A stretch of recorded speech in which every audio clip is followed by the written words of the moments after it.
جی آج دوپہر کا ٹائم ہے اور نومبر کا 15 تاریخ ہے۔ آج کچھ پلانٹس بھیج رہے ہیں کیوا اٹالین بلیک بیری کی گجرات کے لیے۔ گجرات میں ایک پروگریسو فارمر ہے، ان کے لیے ہم بھیج رہے ہیں یہ پودے، اور اس سے پہلے بھی اس نے کچھ پودے منگوائے تھے۔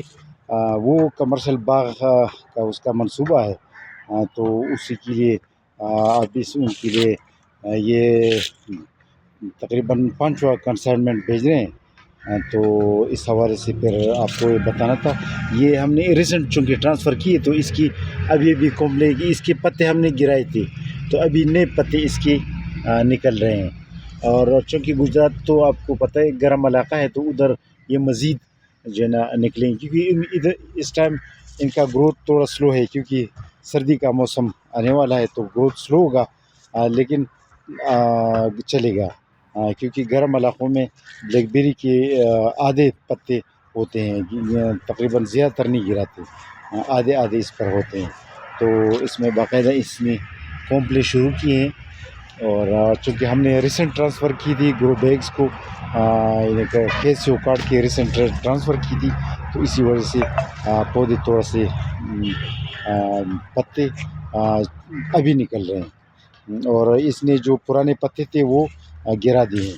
تو یہ ان کے نئے پتوں کا جو ہے نا ابھی چونکہ یہ نئی ٹہنیاں نکل رہے ہیں، اس لیے چھوٹے نظر آ رہے ہیں، اور یہ انشاءاللہ 1 مہینے کے بعد بڑھ جائیں گے اس کی ٹہنیاں۔ تو آج آپ کو یہ بتانا تھا کہ بلیک بیری کی کئی خاصیتیں ہیں۔ ایک تو بلیک بیری سال کے پہلے سال میں فروٹنگ پہ آ جاتی ہے۔ سب سے بڑی اس کی بلیک بیری اور ریسبیری کی پوری دنیا میں سب سے بڑی خصوصیت یہ ہے۔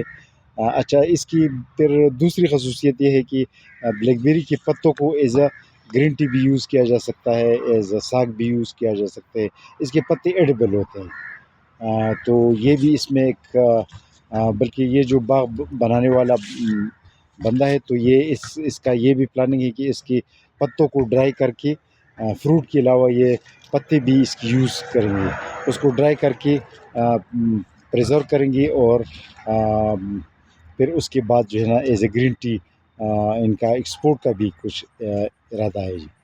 تو آج آپ کو کیوا بلیک بیری کے بارے میں بتا رہے کہ کیوا بلیک بیری جو ہے باغ بنانے کے لیے بہترین ہے، کیونکہ یہ ایک ہی پہلی سال پہ فروٹنگ پہ آ جاتی ہے، تو یہ اس کی سب سے بڑی خاصیت ہے جی۔ آج کے لیے اتنا کافی، اللہ حافظ۔